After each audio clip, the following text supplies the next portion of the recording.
Good morning. Welcome to Creative Living Fellowship pre-service meditation. We are so happy that you're with us this morning to meditate before the service. My name is Rhonda Emmerich. I am a licensed practitioner with Creative Living Fellowship. Let's get ready to meditate by getting comfortable in our seats. We can start with closing our eyes and taking a nice deep breath and slowly releasing that breath. And again, another nice deep breath. And again, slowly releasing the breath. And as we release the breath, we focus on expanding our minds, opening our minds really wide, opening our hearts really wide, and just focusing on this moment. And again, another deep breath. And releasing that breath, we release everything that took to get here this morning for this meditation. We release thoughts of everything that's going to be happening later today, throughout this week. Just bringing our focus to this very moment. And as we focus on this moment, we see our minds opening wide. We see our hearts opening wide. And we focus our mind, our hearts on an intention of love, an intention of gratitude, an intention of peace. And again, another deep breath.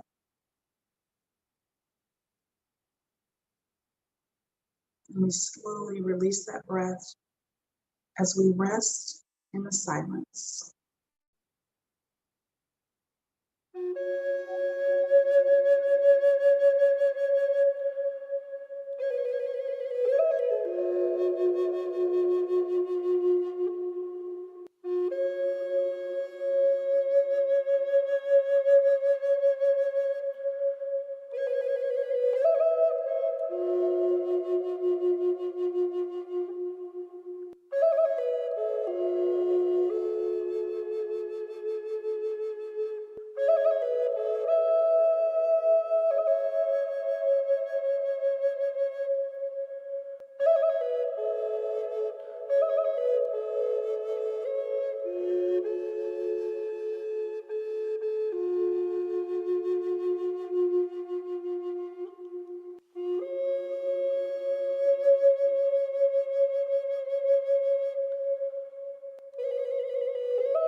And as the sound of the chimes remind us that it's time to bring our focus back and prepare for the service, we start wiggling our fingers and our toes, becoming aware of our surroundings.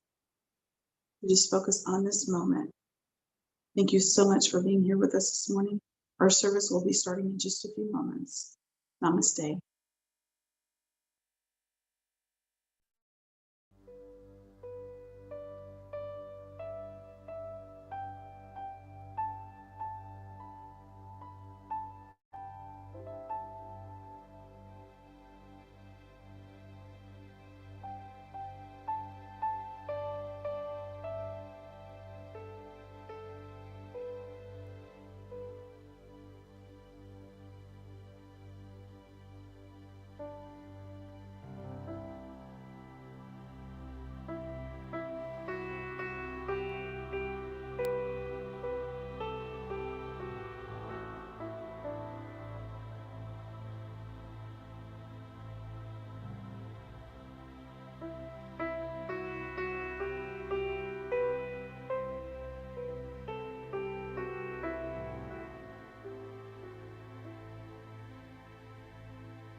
Welcome to the Creative Living Fellowship online Sunday service.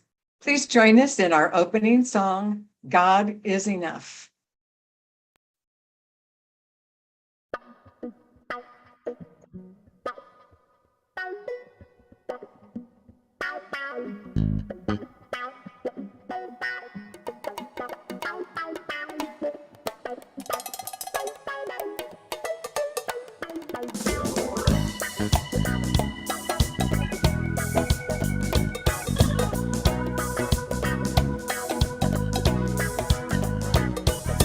God is enough. God is enough for me. God is enough for me.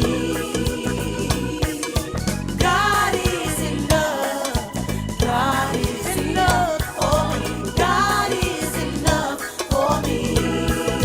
You have got to stand, even if you don't feel it, even when you can't see it. You have got to stand. Sometimes you might tumble down the mountain of your dreams, but you must just get on up and stand. Say, God is enough for me. Oh, God is enough. God is enough for me. In the morning, God is enough. In the evening, every day I say, God is enough for me.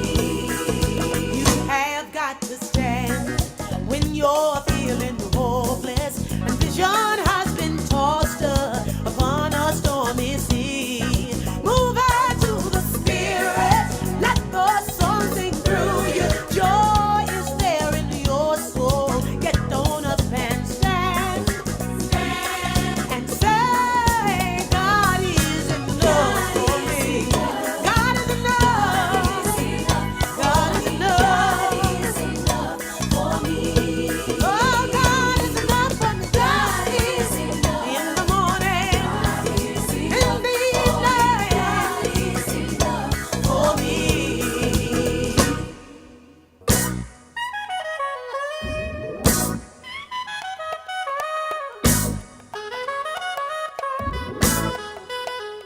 I found a note in a bottle floating on the sea of life with a message in it saying it could end all my strife.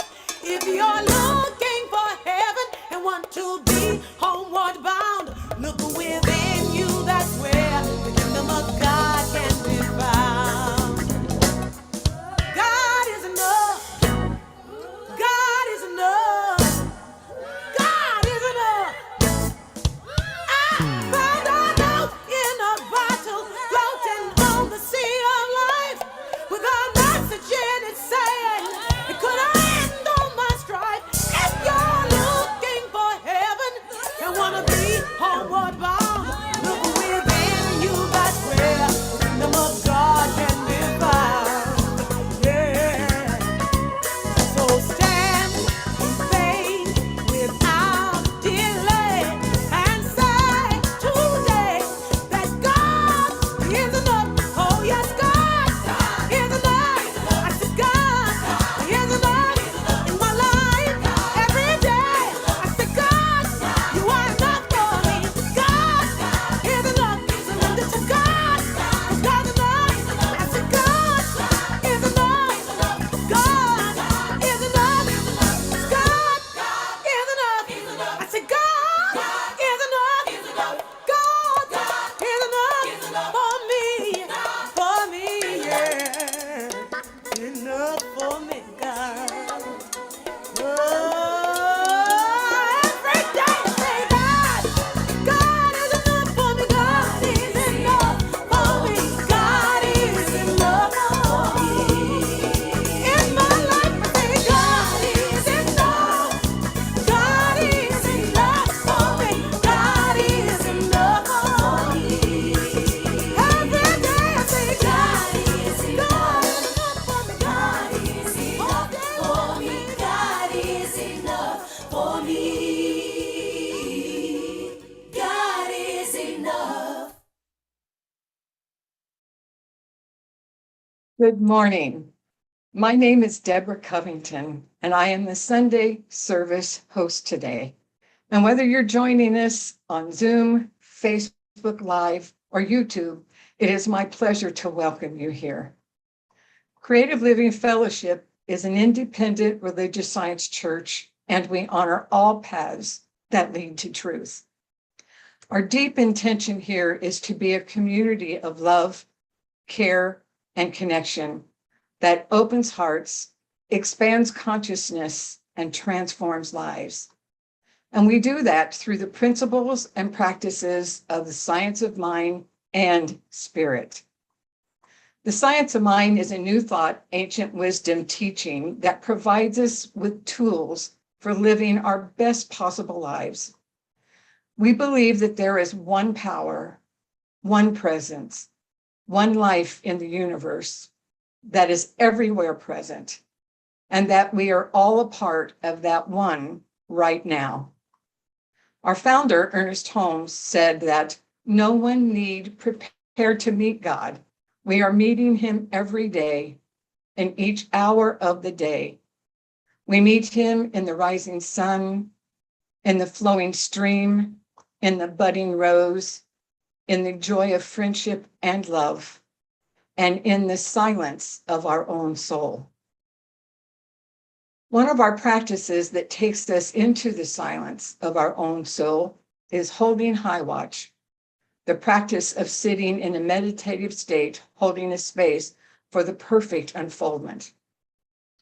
This morning, we have practitioner Fran Peck holding the high watch for us for the perfect unfolding of this service. Thank you, Fran. We welcome back our favorite friends, Love Eternal, as our musical inspiration today. Practitioner Jeannie Sovereigns will now bring us our opening prayer, and that will be followed by the centering moment. Then Jeannie will be back with us with the inspirational reading of the day. And now, here's our opening prayer. So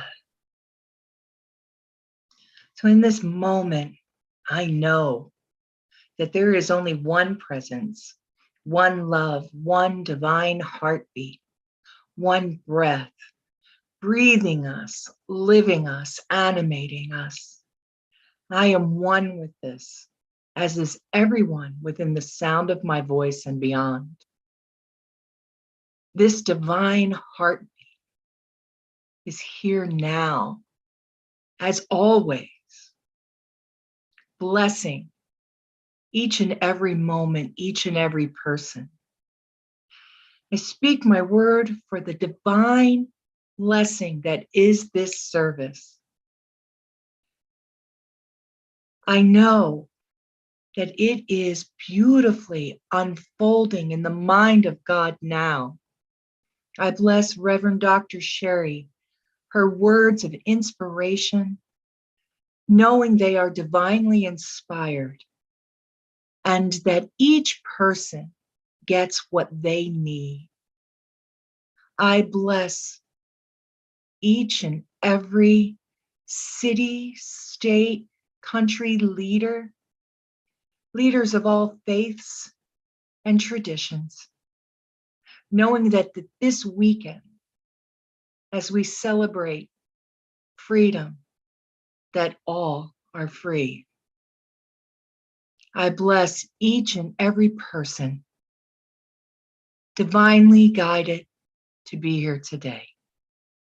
And with gratitude for the perfect manifestation of this service and of this day, I release my word, knowing it is good, it is done.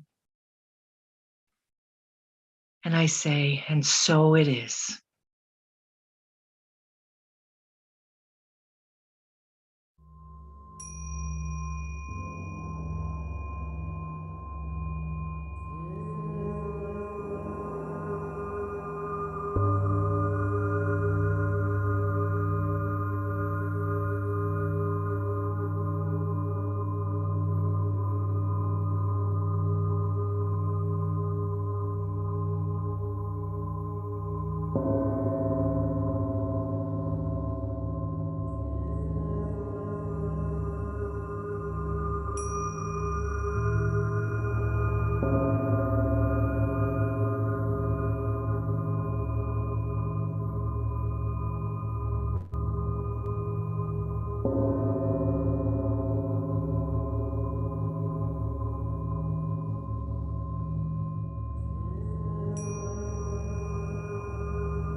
This morning's reading, The Guest House by Rumi. This being human is a guest house. Every morning a new arrival, a joy, a depression, a meanness. Some momentary awareness comes as an unexpected visitor. Welcome and entertain them all, even if they're a crowd of sorrows who violently sweep your house empty of its furniture. Still treat each guest honorably. He may be clearing you out for some new delight. The dark thought, the shame, the malice, meet them at the door laughing and invite them in. Be grateful for whoever comes, because each has been sent as a guide from beyond.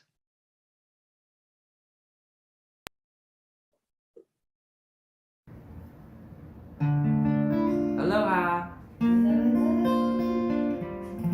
We're Love Eternal. And this first song is called Breathe Deep.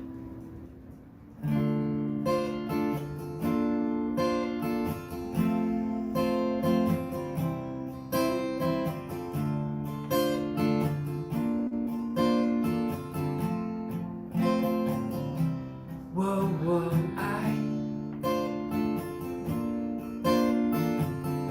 can't seem to find my own way out.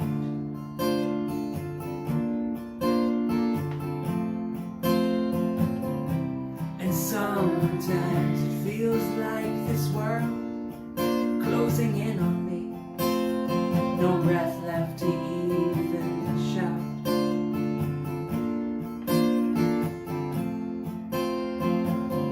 And yes, I try. Come every day, and that is why I come to thee, abandon me, and humbly ask of thee. Please show I the way.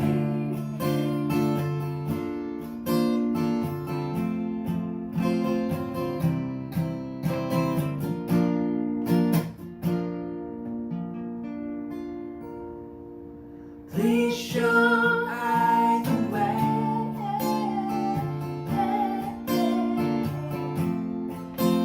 Please show I the way.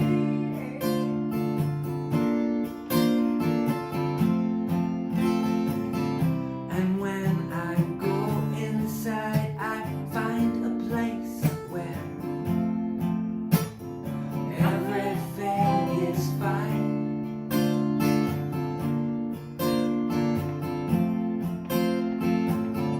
And then I look outside and I realize nothing needs to change. It's all divine.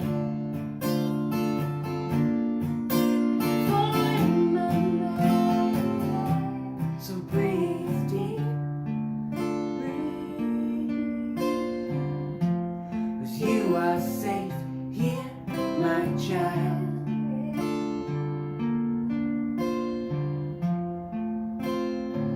Go on and breathe deep.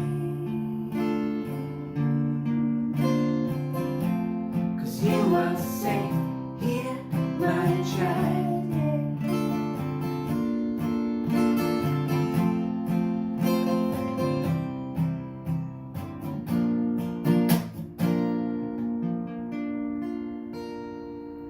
You are safe here, my child. You are safe here, my child. You are safe here. You are safe here. You are safe here, my child.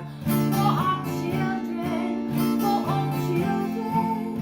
You are safe here, my child. For our children, for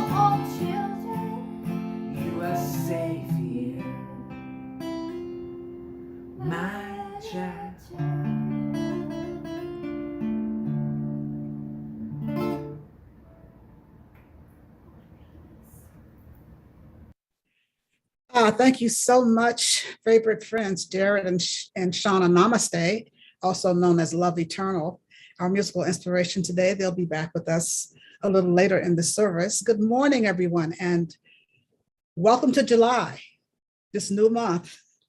I'm going to say it again. Can you believe it's July already? Can you believe that we are more than halfway through this 2022 year? And of course, I'd like to wish you all a happy Independence Day weekend. And also, I'd like to thank Reverend Sally Robbins for a wonderful service last week when she filled in as guest speaker here last week. She served as guest speaker last week. So let's take a deep breath as we move into this new month and to this new theme that we have this month. The new theme for the month is New Day Dawning, New Day Dawning. New day dawning. And you know, that's pretty exciting because when a new day is dawning, that means that there's a window of opportunity for new experiences, new choices, new challenges, new ways of dealing in the world, new ways of living in the world, new ways of moving through the world. And that's what's happening now. There's a new day dawning for each of us, for all of us, for this world. There's a new day dawning now. And that can be pretty exciting and that can be pretty scary. There's a new day dawning for Creative Living Fellowship. There's a new day dawning for, as I said, for all of us, for the world, a new day is dawning. And so that's what we're going to be focusing on this month, new day dawning, as we continue to walk each other home, which is what we were talking about last month, and what we're continuing to do, whether we're talking about it or not. And as we move on down this road to walking each other home, that's my topic for today, moving on down the road, moving on down the road. Moving on down the road. Let's take a breath on that. Moving on down the road.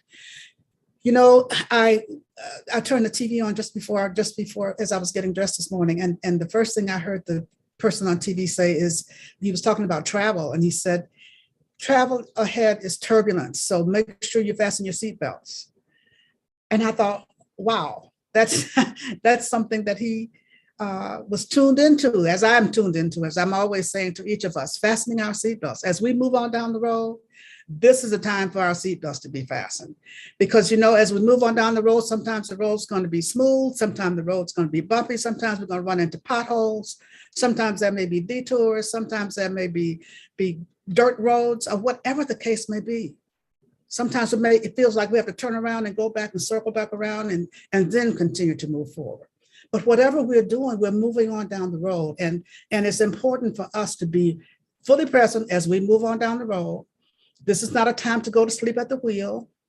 This is a time to be fully present. This is a time to keep moving forward. This is a time to really pay attention, to what's going on, to really pay attention and to keep those seatbelts fastened as we continue to go along, because we don't know what challenges lie ahead. We don't know what the next turn in the road is going to bring. We don't know any of that. We never have known, but you know, it seems like now we really don't know because so many things are changing so fast. So many things are happening that are so different. So many of the structures that external structures that we are used to seem to be falling away. And we're just kind of wondering, where do we go from here? What's going to happen next? Who, what, how, all those kinds of questions are coming up. And as a result, there's a lot of fear and there's a lot of angst, and there's a lot of division and divisiveness, even more than before. So much is going on. So much is going on. So as we continue to move on down the road, just continue to keep that seatbelt fastened, knowing that no matter what our plans are, no matter how we think it's happening, there are always turns. There's always something that's different. There's always something coming up that's unexpected. And that's what we have to keep in mind as we move on down the road. You know, last Saturday, a week ago, I received a text message at 7:00 in the morning from my best friend in Los Angeles, Gary Jones. And he was telling me that he had fallen during the night and he had injured his arm. And so he was on his way to the emergency room to have it checked out. And he was concerned because he had planned a trip to Chicago for his birthday. He lives in LA, and he was on his way going to Chicago for his birthday. And he was concerned about this injury to his arm. So he was going to the hospital early in the morning to have it checked out. His train was going to leave later that evening. 7 hours later, he texted me back he was just getting home from the emergency room, just to let me know that everything was okay, no broken bones, just really, really sore elbow. And I was concerned about him because he's a renowned puppeteer. And I know that he never travels without a puppet. So I knew that he was taking puppets. He was going for a family reunion and to celebrate his birthday midweek.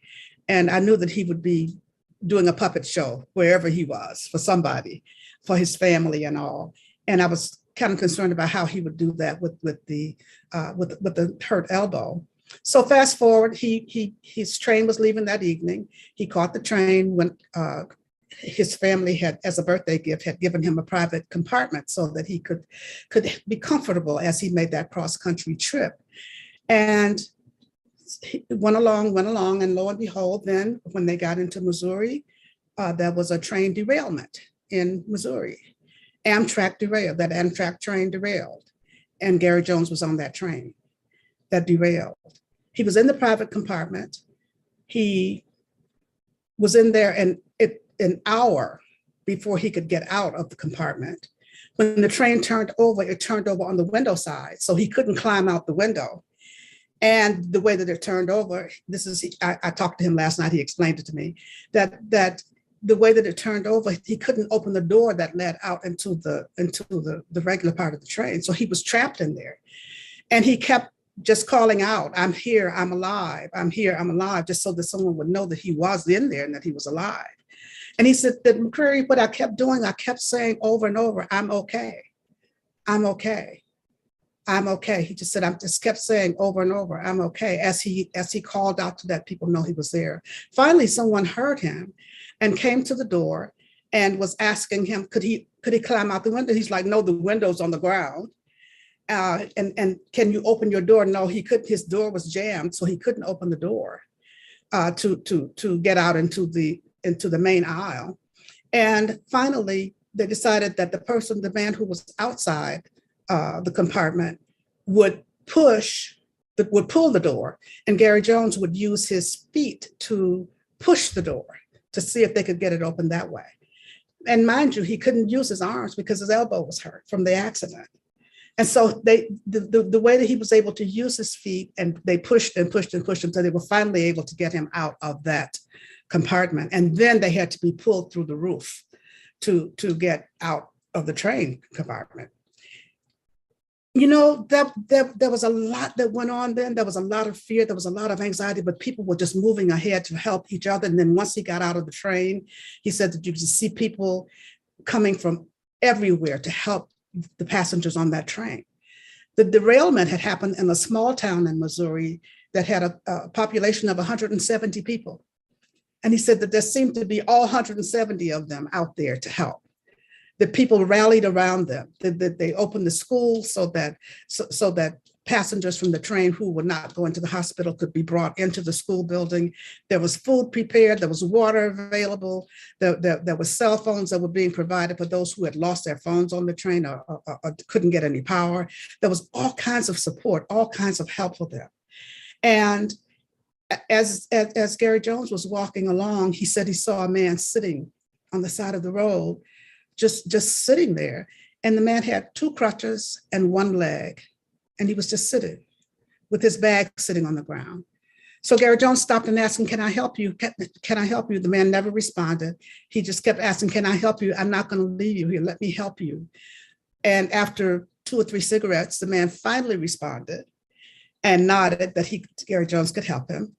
And so Gary picked up his bag, and he said the bag was so heavy that he had to put it on his shoulder to carry it. But he couldn't understand how this person had gotten off that train with 2 crutches, 1 leg, and a heavy bag, and made it as far as he did. So Gary Jones was able to help him to get to the buses so that a bus could take him on to the hospital to be checked out. The important thing about this story is that there was so much unity there. There was so much people helping each other. There was so much coming together. There was so much oneness being shown there. There was so much love being shown there. There was so much coming together that it seemed that without people even thinking about it, without stopping to think about it, everyone was reaching out Everyone was reaching out to everyone else. How can we help you? As it turned out, there were bus drivers, the school bus drivers were called back in to help to transport people to either to the school or to the hospital or wherever they needed to go. But the bus driver on whose bus Gary Jones was, had a phone that she used to call my daughter, Cheryl, to let her know what had happened. And what was so interesting about that is that Gary Jones rarely calls Cheryl. So just the fact that he would even know her number, the fact that I didn't get the call, but that she got the call to just let her know what was going on and to let her know that he was okay and that things were moving forward. And the important thing that about all of this is that God's hand was in all of this. You could see God's hand everywhere. As the people were being taken to the hospital, as they were being taken to the school, as phone calls were being made, as the person who came to help Gary Jones open his door to get him out of that compartment, as so many things were going on. The fact that he even had a private compartment, because as he learned later, the train was overbooked. Who ever heard of a train being overbooked? But the train was overbooked, and they picked up passengers just before the stop where the accident happened, and passengers who had to end up standing in the aisles as they proceeded forward on this train. So the fact that Gary Jones was given this private compartment, probably kept him even safer, because he when he bounced around, he said he bounced around like a penny in a jar, but at least he was in a private room. At least he was in a private compartment. He wasn't bouncing around on other people. So, God's hand was all in this. God's hand was all in this. God's hand was all in this. And that unity, that oneness that was able to be expressed through each and every person who was there to show up for each other. Each and every person, without questioning what their differences may be, what their political persuasions may be, what their sexual orientation may be, what their belief system was. None of that, and what their races may be. None of that was important. None of that was considered.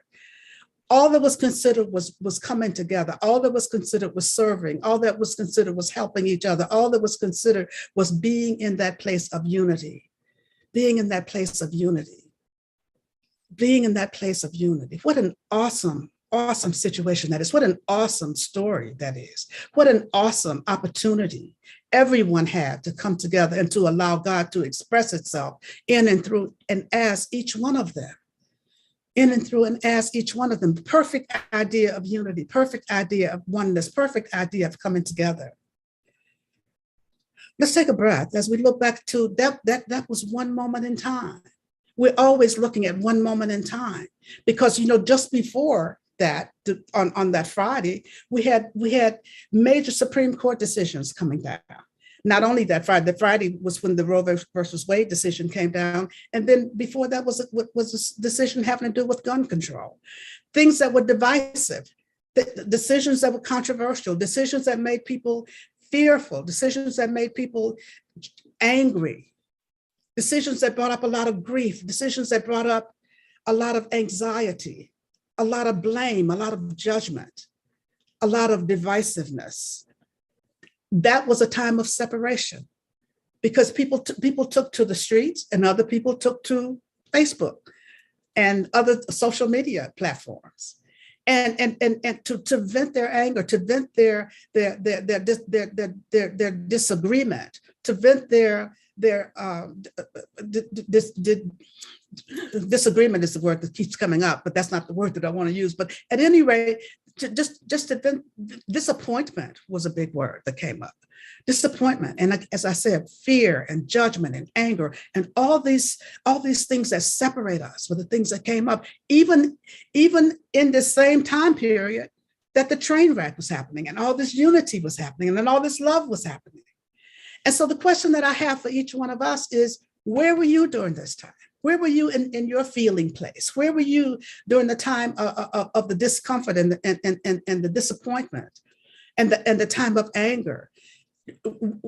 Where did you go to deal with your feelings about it? How did you deal with your feelings about it? What feelings did you have about it? Have you really dealt with what you were feeling about it?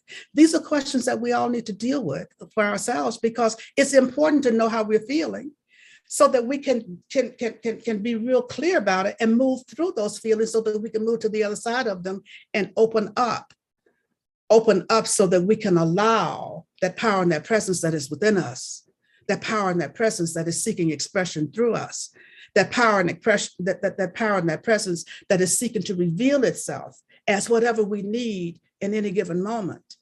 Allow it to come through, allow it to reveal itself. And so unless we are really dealing with how we feel now, unless we're really dealing with what all this controversy has brought up for us, this is what we need to know as we move on down the road. Because as we move on down the road, again, there's turbulence ahead. There's turbulence ahead. There's turbulence ahead. We don't know what it is. But what we need to do is to be real clear and real anchored and real grounded and real aware of what we're feeling, of what we're thinking, of what we believe, of how we want the world to be, how we want to respond, and by all means respond. But by all means respond, but responding from a place of groundedness, responding from a place of centeredness, responding from a place of oneness, responding from a place of openness. Yes, if you're angry, by all means express that anger. By all means, deal with the anger that you're feeling. If you feel that you must express your anger in writing and you must lash out, does it have to be on Facebook? Or can it be journaling? Can it be just writing? Can it just be writing and just letting it out? Because as we let this stuff out, we know that it's toxicity. So we want to let the toxicity not be within and just stay within us. But just letting it out. But how are we letting it out? Are we contributing anything to the world by letting it out on Facebook? Are we contributing anything in the world by letting it out on any other social media platform? Or can we just let it out? The important thing is to let it out, to create a space so that whatever is seeking to reveal itself, if it's peace is seeking to reveal itself, if it's forgiveness is seeking to reveal itself, if it is harmony that's seeking to reveal itself, if it's love, if you're feeling hate, love is seeking to reveal itself, whatever it is, by all means, let whatever may be blocking it out, but let it out in a way that does not spew all over other people. If demonstration and protest is what you feel called to do, by all means do that. By all means speak out. But when we go out and we're in that place of them against us, then what good does that serve except our own feelings of anger and powerlessness and whatever the case may be. I was looking at some of the protests that were going on, and I was looking at the two sides. One side on one group on one side of the street, and another group on the other side of the street, and they were yelling at each other, and they all looked the same. They were all angry. They were all yelling. They were all judging. They were finger pointing. They were doing all this, and the only way I could tell one group from the other was by the signs that they held. By the signs that they held. There was that whole separation thing. And so what we have to be mindful of is that when we are really expressing our anger, when we are really moving into that them against us, how would anyone know whether we are them or us? How would anyone know? When we're all acting the same way, when we're all expressing our anger the same way, when we're all finger pointing and blaming the other side, how would anyone know? How would anyone know? My grandfather used to say that if a fool and a wise man are arguing, a passerby wouldn't know the difference. If a fool and a wise man were arguing, a passerby wouldn't know the difference. So how would anyone know the difference if you weren't carrying a sign saying what side you're on? So the important thing is, yes, demonstrate if you want. Yes, protest if you want. Yes, let your anger out, but let your actions be fueled by your anger rather than driven by your anger. Because once we do that, once we can be in a place of it being fueled by anger, then we can make more conscious decisions. And so my question to you is, how are we dealing with that? How are we dealing with that? Do we, before going to social media, do we go to prayer? Before going to social media, do we go to do we just turn within and get centered? Do we just fasten our seatbelts and really go to spiritual practice first? And I'm inviting you to really consider that, This is a time that we really need to be real clear.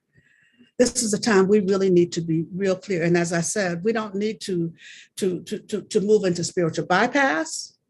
That's not to say, oh, God is all there is. That's not to say, oh, all is good, all is well. It's like, no, we don't want to move into spiritual bypass. Deal with what you're feeling, deal with what you're experiencing, and then make a conscious choice, make a conscious decision as to how you want to move forward, in your life. And the best way to move forward is move forward by going within first. We know that, by diving deep into our spiritual practice. And as we continue to move on down the road, it is so important. It is so important for us to even deepen even more in our spiritual practice, deepen even more, meditate more, pray more, do those things that give us the opportunity to spend time with God more, spend time in that within place, within each one of us more. So that when we move forward, we are moving forward from that place. We're moving forward from a place of connection and unity within ourselves, connection and unity within our own hearts, connection and unity within our own space as we move on down the road. And then that allows us to take the high ground as we move on down the road. The deeper you go in spiritual practice, the higher the ground you can take as you run into issues, as you run into turbulence down the road, as you run into potholes, as we run into the detours, as we run into what seems to be turning around and going in the opposite direction, what seems to be going on in the world now. As we move down the road, it seems like some things are going backward, some things are turning around, going the opposite direction. But we know that evolution is continuing to move forward. It's continuing to move forward. And what we also know is that we are free. This freedom is the quality that comes up during the month of July. The spiritual quality that comes up is freedom. But we know that we are free because, as Ernest Holmes says, we are free because we are made in the image of perfection. And that perfection leaves us alone to discover this freedom for ourselves, to discover that we have free will for ourselves. Man is left alone to discover our own freedom, to discover our own perfection. And so when we see people acting out, when we see things happening that don't seem fair, when we see things happening that don't seem to be for the highest and best for all, we are each free to express God in our own way, to discover our own divinity, and to discover the divinity in others. I've had people, let's take a breath for a moment. I've had people complain to me and say to me this week, several people have said to me that it's hard to see God in this situation. It's hard to see God where in all the things that are going on now. Well, my question is, what does God look like? If it's hard to see God, what does God look like? What are you looking for? Ernest Holmes says, what you're looking for is what you're looking with. What you're looking with is what you're looking for. And so what you're looking with is also what you're looking at. What you're looking with is what you're looking at. If you're looking with anger, then that's what you're going to see. If you're looking with judgment, that's what you're going to see. If you're looking with fear, that's what you're going to see, something to create more fear. If you're looking with blame, that's what you're going to see. And it's pretty hard to see God in the midst of that. And so what we have to do is to come to recognize that what we're looking for is what we're looking with. What we're looking for is what we're looking with, and what we're looking with is what we're looking at. And so what are we looking for when we say, I can't see God in this? What does God look like? What does God look like? What does God look like to you? What does God look like to you? And you know, that's a real question for each of us to ask. What does God look like? And as you're asking that question, then go back to the truth that you know. If you can't see God in it, begin to speak the affirmations of the truth that you know. I know that God is everywhere present. And if I know that God is everywhere present, I know that God has to be in the midst of this. If God is everywhere present, I know that God has to be in the midst of every person here, even those who are acting out, even those who are doing things that I don't agree with, even those who are being destructive. God is in the midst. God has to be in the midst of this. And so this is a truth that we have to be anchored in. This is a truth that we have to know. And this is a truth that we have to really question whether we believe. Do I believe that God is in everything? Do I believe that God is everywhere present? Do I believe that we are each made in the image and likeness and out of God itself? Do I believe that there is no place that any of us can go that is out of the presence of God? Do I believe that? Do I know that truth? And if I know that truth, even though I can't see it with my physical eye, there's that inner eye that knows that God is in the midst of this, and that God is that I may not know how God's going to work this out, but I know God's going to work this out because I know God is always working. God is always in the midst. God is always providing the way, always providing a way out. And the way out is always the way in, is always the way out. The way in is always the way out for all of us, for each of us, as we walk through this time. And so I'm inviting you to really, really, really, really, really, really, really, really, really fasten your seatbelts, really, really, really dive into spiritual practice. This is real. This is no joke. This is really the time to do that because there is turbulence ahead. There is turbulence ahead. There are many changes that are taking place and are going to be taking place and that are continuing to take place. Some of them will feel good, some of them won't, depending on where we are. We aren't sure what we're in for. But you know what? God knows it all. God is in the midst of it all. And the more anchored we become in that presence, the more anchored we become in our oneness with it, the more anchored we become and committed we become to our spiritual practice, then the better we feel, the better off we are, and the more conscious we are in making decisions as to how we're going to move forward. So I'm inviting you to really, really, really commit to your spiritual practice. Commit to your spiritual practice daily. Ernest Holmes always says daily, daily, daily, daily spiritual practice. And if you're meditating once a day, meditate twice a day. If you're praying once a day, pray twice a day. If you're visioning every now and then, vision more often. Set aside a special time for your spiritual practice every day. Set aside a time. It may mean that you have to get up earlier in the mornings. It may mean that you have to put aside something else or do something that's a little bit out of your comfort zone because you haven't done it before. But make it as regular and as a part of your daily habit as brushing your teeth or taking a shower or getting dressed or whatever the case may be. Whatever it is you do all the time, that's what your spiritual practice has to be like. That's what it has to be like. And when we are in that place of really being committed, then that's how we keep our spiritual seatbelts fastened. That's how we are able to move forward and make those conscious choices and make those conscious decisions that help us to move forward with ease and with flow and fearlessly. Fearlessly from a spiritual standpoint. Human side, we get a little scared. But from a spiritual standpoint, we move forward fearlessly, knowing that there's that power and that presence that is guiding us.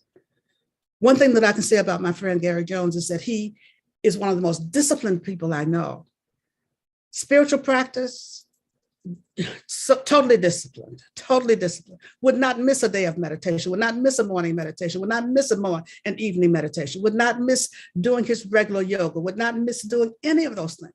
No matter whether he wanted to do it, felt like doing it or whatever, he's the most disciplined person I know. And I know that spiritual practice anchored him and grounded him throughout this time. He's still in Chicago now, and they're making arrangements to bring him back to LA. They being Amtrak's making arrangements to get him back to LA now. But I know the anchoring that happened for him, the groundedness that happened was because of his spiritual practice that he's been doing for more than the 30 years I've known him, and that he continues to do every day. every day, twice a day, twice a day. And I see how it pays off. I see how it has paid off for him. Now, I've seen it in many other parts of his life, but I see how it pays off. I know how it pays off for each of us and how it can pay off for each of us. So I'm inviting you to really, really, really, really, really, really, really dive deep into your spiritual practice and add to that gratitude. Add to your practice gratitude. Add to your practice gratitude. Just being grateful, just being thankful for the blessings. Look for the blessings all around because they abound in our lives. Even when there's something that's going wrong, even there's something that's going differently from the way we'd like them to go, look for the blessings. Look for the blessing and be thankful for the blessings. Be thankful for the blessings. So just making gratitude a part of your regular practice, and always forgiveness, always forgiveness, always forgiveness. This is what I have to say this morning. This is what I have to say this morning. It's just be prepared. Fasten your seatbelt as we move on down the road. Keep those seatbelts fastened as we move on down the road. This new day dawning is exciting. This new day dawning has opportunities that we can't even imagine. And it's fraught with things that make us a little scary. It's fraught with the unknown. Yet we know that it's all good because we know that it's all God. We know that God is in the midst of everything that's going on. And so I'm inviting you to really, really, really, really, really fasten your seatbelts, keep your eyes wide open, keep your eyes on the prize, trust God. Trust God more than you trust anyone or anything, and know indeed that all is well. For you know indeed that all is God. And so let's take a breath together as we just turn within at this moment. Just turning within to that place of knowing and sensing and feeling God's presence. How grateful I am to know this truth that God is all there is, that God is everywhere present, that there's only one life, only one presence, only one mind, only one breath, only one activity, only one thing happening, and it's God. How grateful I am to know this truth. And how grateful I am to know that this one is my life and the life of each of us here this day, and to speak this word for each of us this day. Just knowing that we are each made in the image and likeness and out of God himself. And as we move on down the road, we are doing so guided and directed every step of the way, safe and protected every step of the way. Everything, the path is laid out before us because God goes before us, all making straight our way in all ways, in all things. And all we need to do is follow along in those footsteps that have been created by the Father who goes before us. And just say yes as we go, trusting. Yes, God. Trusting. Yes, God, trusting. Releasing and letting go of anything that would block. Releasing and letting go of anything that would hinder or encumber in any way the free flow of spirit through each of us. As we walk through this time, moving on down the road, as we walk through this time, knowing that we never walk alone, even though we are free to walk our own path, even though we are free to be who we are according to our own individuality.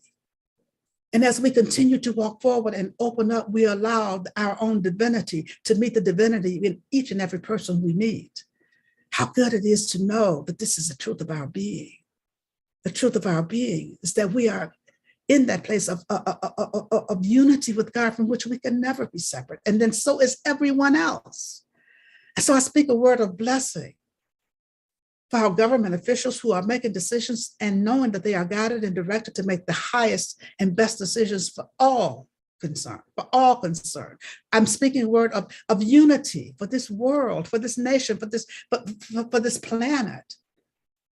A word of unity, knowing that God is at the center of everything.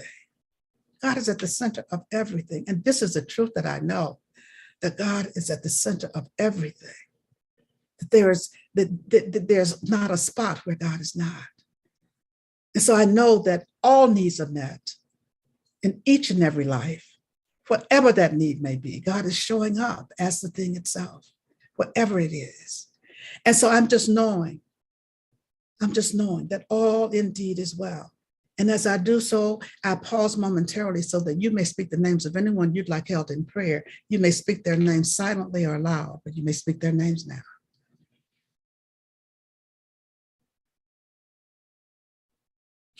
And so for all those whose names were spoken here this day, I know that God is in the midst of everything, every situation, every circumstance, every event. God is in the midst of each and every life. God is right where each one is, right here and right now, and all is well. And so I simply say, thank you, Father, Mother God, as this prayer goes out to anyone on this planet needing a prayer this day. I know that God is and that all is well. And I simply allow it to be. And so it is. Amen.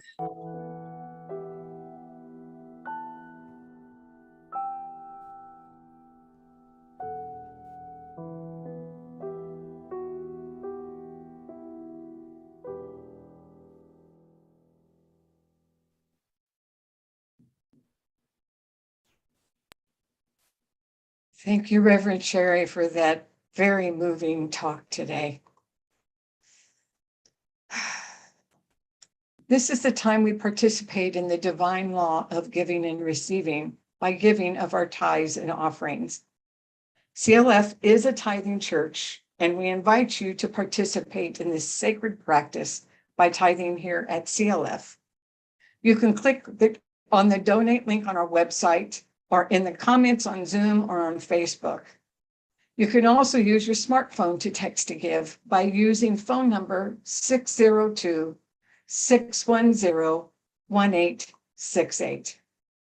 Whichever method you choose to use to give, we truly appreciate your continued financial support of CLF.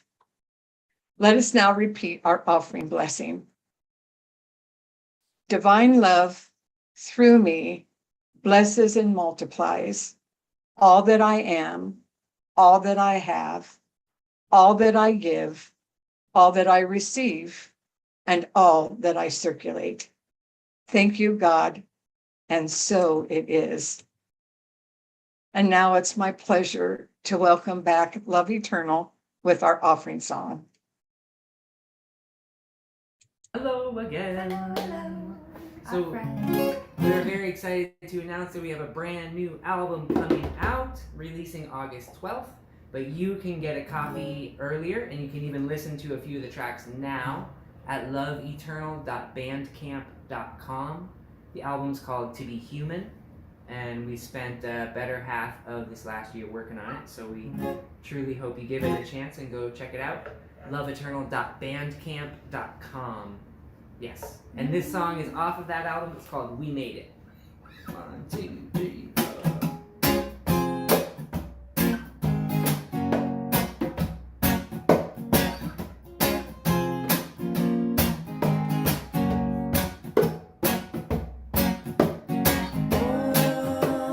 Look at how far we've come. Nothing went exactly how we planned, but we sure had fun. This walk's been an adventure, but it's better 'cause I shared it with you. And I tend to think because you're singing with me that you feel that way too. And I'm satisfied. Content is my intent, we're diligent and feeling no just fine. And we can't tell we didn't try. With the right harmony, you and me, baby, we can fly. We made it.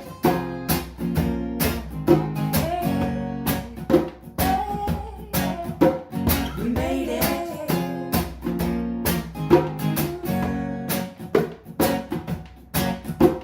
We never bowed down and we surely never compromised.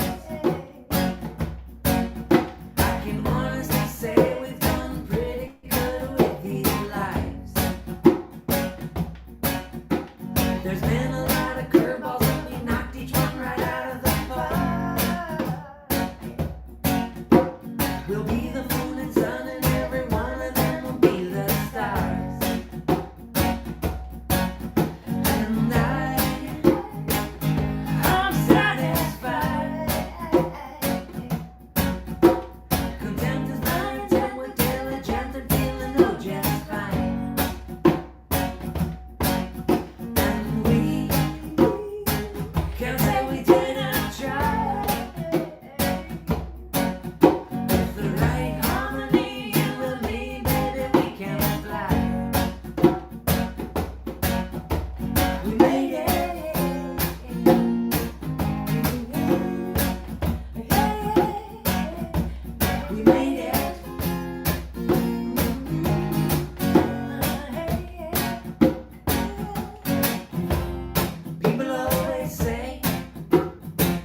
it right where you are. And we love you very much, and we'll see you again soon. Aloha.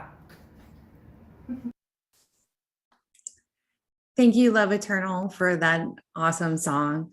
And thank you, Reverend Sherry, for that amazing talk. I really needed it today, so I really appreciate it. Now it's time to move on to our announcements. Well, happy 4th of July, or almost. In observance of the holiday, our office will be closed tomorrow, the real 4th of July. We wish you all a safe and happy Independence Day. And even though our office is closed, we still have our Monday offerings available to you. So meditation is a great mindfulness practice that helps us get comfortable with silence and grounded and centered and all those very important things that Reverend Sherry was talking about. So as we master that still silent space, we open ourselves up to God. Join us for midday meditation to start or support your meditation practice. Midday meditation is at noon, Monday through Friday. We also hold a 20-minute pre-service meditation on Sundays at 9:35 a.m. Join us for any of these meditations through our Facebook and YouTube live streams or in Zoom. Join Reverend Jorge every Monday evening to explore spiritual practices that apply Sunday messages to the lessons and experiences of our day-to-day life. By increasing our practices, we open up to see beyond our boundaries and self-interest and transform our consciousness to enjoy the union with God and to live from that union and to move on down the road. You can participate in Monday practice with Reverend Jorge through our Facebook and YouTube live streams at 6:30 p.m. Stay connected and supported with your CLF family and join Reverend Sherry every Tuesday as she hosts a Community Care Connection Zoom meeting at 6:30 p.m. This week, Reverend Sherry will be leading us in life's purpose visioning. This is a powerful process that reveals more the more you do it. Visioning is a spiritual practice that aligns you to possibilities for your life. Join us this Tuesday and open up, surrender, and catch God's vision for your life.